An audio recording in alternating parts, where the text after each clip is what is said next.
It's hard not to see a metaphor here. A flashy high-end vehicle struggling to run smoothly on grass, leaving everyone sat, waiting, wondering, hoping they'll do something with the ball. France drubbed out bonus point in this weekend's opening round of the Six Nations, scoring the 4 tries they needed eventually, whilst after years of nilling, strugglings and floodgate openings, Italy delivered a performance to spark some hope ahead of the remaining 4 fixtures as they really made Ligue Bleue work for their win, finishing with fewer points conceded than the actual All Blacks did on their trip to Paris in France's previous game, meaning Italy are canonically really actually better than the All Blacks. Shush. So, how did they set France up for the rest of the championship, and what in their performance put Italy over the edge to lead us to all actually unanimously know for a fact that they are better than the All Blacks? This is a really tricky game to dig into from a French point of view. They were far from firing on all cylinders anyway, but they're hardly a team who does a great amount of analysis on the opposition at the best of times, but the amount of work they seem to have done on Italy was Checarillion. Italy's defence in the autumn was an immeasurable improvement from the last Six Nations, as they kept the All Blacks scoreless longer than any opponent since England in the World Cup, and made Argentina rely on just kicks and lucky bounces. The basic gist of this defence is extremely aggressive in the middle, but softer on the wings as a result of this. It tries to deny you any forward momentum and hope you can't or won't go wide. It mostly worked beautifully against France, but it's a system Italy are still working on fleshing out and the players kind of getting used to at times. It's most obvious in the try by Damien Penaud. From a French perspective, this is just simple. It's lovely off-the-cuff play by a sequence of French players interlinking and playing with the exuberance Fabien Galtier would want to see almost as much as another box of painkillers and some chicken soup right now. However, from an Italian point of view, this is a really simple system error. Ignacio Brex is in the team because he's excellent at organising and leading a defensive line, but unlike a Chris Harris or Arthur Vincent, he's a do what I say, not what I do type player, prone to brain fart moments in defence, and here he fails to get into position himself, swapping with replacement prop Neymar, who Moefana can beat with ease. Brex is in this channel, this try is not scored. However, I do want to go back and just marvel at the pass by Untermack. It's so soft, it checks the Italian defence. They'll slow their line speed as a result, yet lands perfectly for Moefana to explode onto. Beat his man and offload to Penaud, who works with Dupont almost as well as a yellow dressing gown, the 1-2 giving Fury's favourite nepotismic winger a simple run-in before the TV camera decides he now looks like Callum Brayley, which you'll probably be furious about. But the Italian defence did adapt to the French threat. They tackled far lower than the autumn. Look at this passage, for instance. It's solid attack by France, getting men over the gain line, but Lamoureux apparently made it his mission in life to leave no Frenchman with kneecaps, and it takes a genuinely phenomenal clear by Marchand to keep Pasquale off the ball. But the next phase, Negri thunders into the thighs of Aldrit and spins him away from the support for Halafihi, who had a superb debut, to turn it over. It all makes me wonder, despite it not really working against Scotland, Eddie Jones's floating midfield of wonder from last week might be the most effective thing against an Italian team who want you to crash it up the middle. By the final patch of the game, Untermack had worked out all of this and just lobs the ball over the top to make a disproportionate net gain. France pick and go a few times and space opens up on the opposition side pretty quickly. France bungle this, but it does make the lesson for other teams and Italy alike pretty obvious, as is the fact they score from it moments later. Because this game felt like one Italy will learn huge amounts from.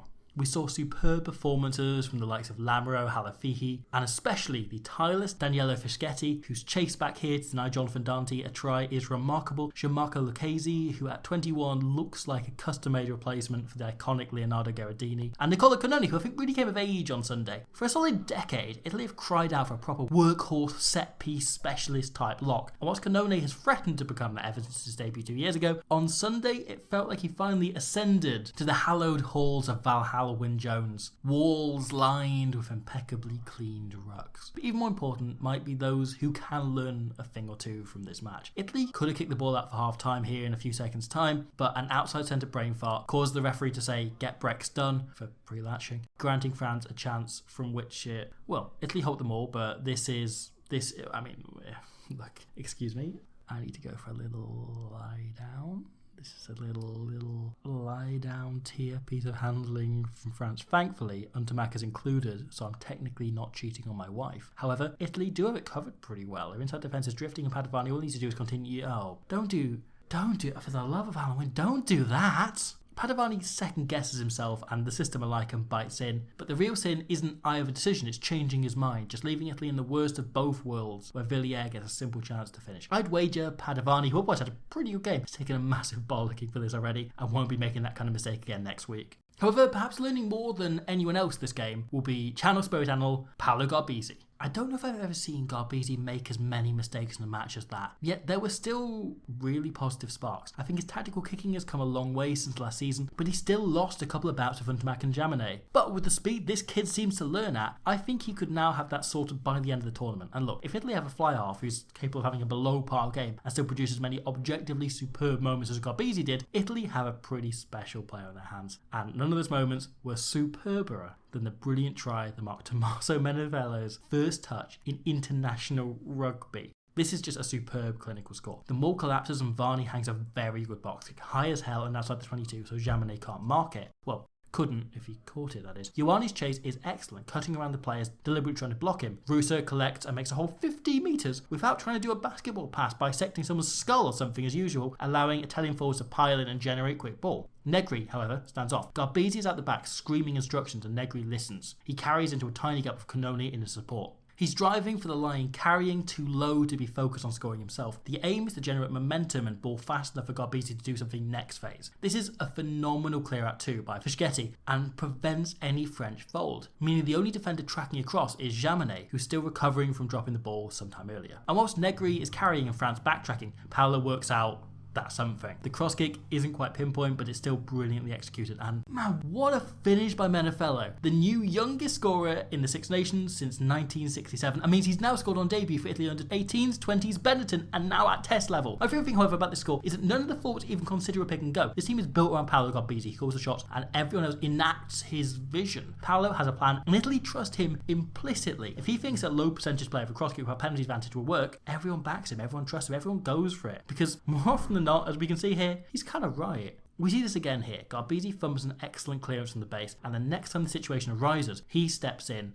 to suggest as a left footer, this is an easy kick for him, than the right-footed Varney, and the 9 agrees and lets him take it. However, speaking of Varney, right, since we brought him up, we probably do have to talk about sometimes when a try comes from an individual error by the opposition, the temptation is to say it wasn't earned by the team who scored it, was just an individual error. But after years of other teams nabbing tries by asking Yoann Huget politely, France finally decided to see if they could get the favour returned. This interception by Anthony Jalonge, a man who looks like a celebrity chef who we're one day going to discover had bodies under the patio all along, comes from a seed sown in the mind of Italy's tween number 9, Stephen Varney, some time earlier. This is the first line out of the game. Normally, if a team doesn't compete, it's in order to set and defend more. But watch the French team as they don't jump. Willemse is pointing, the rest are primed. France don't compete because they all have eyes on Varney. They want to make him shit himself. The moment the ball comes down, Wilkie bursts through to eat the tasty teen morsel in front of him. Varney steps, but he's still caught in amongst a pack of hungry forwards, and whatever move Italy had is off. But more importantly, Varney feels under pressure for the rest of the game. It's a maxim as old as rugby and true at all levels. If the opposition have a scrum half with acne, you target him.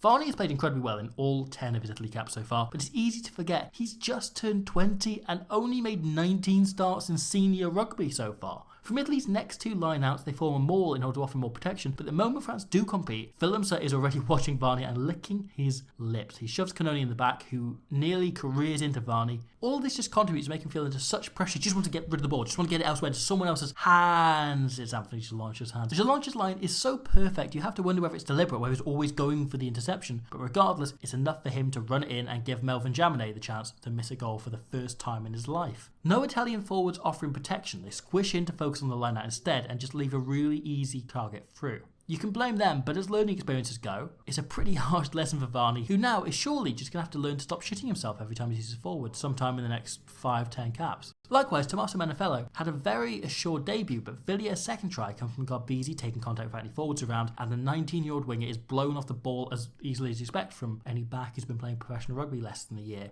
Give Menefello another 12 months and he'll be locking this down far more securely, not presenting France with such a prime opportunity to attack and then attack. Aldry offloads to Villiers, who...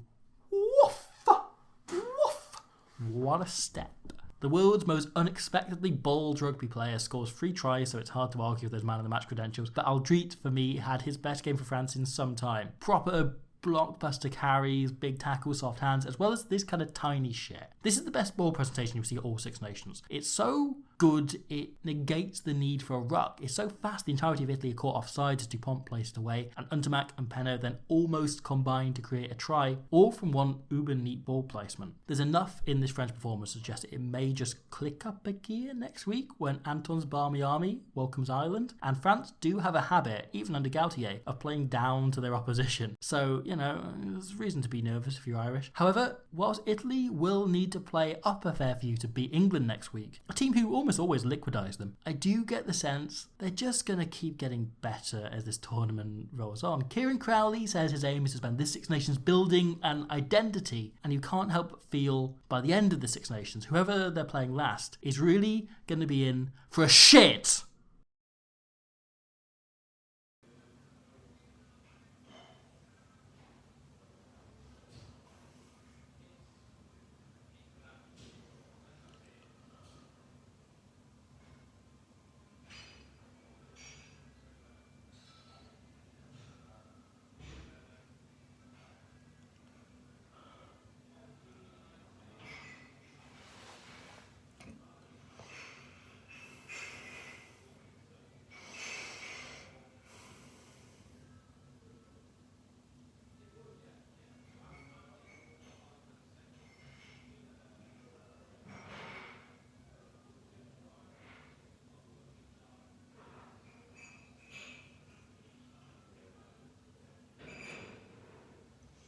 I don't know who you are. I don't know what you want. And if you are looking for the ransom, I can tell you I don't have any money. But what I do have, a very particular set of fullbacks. Yeah.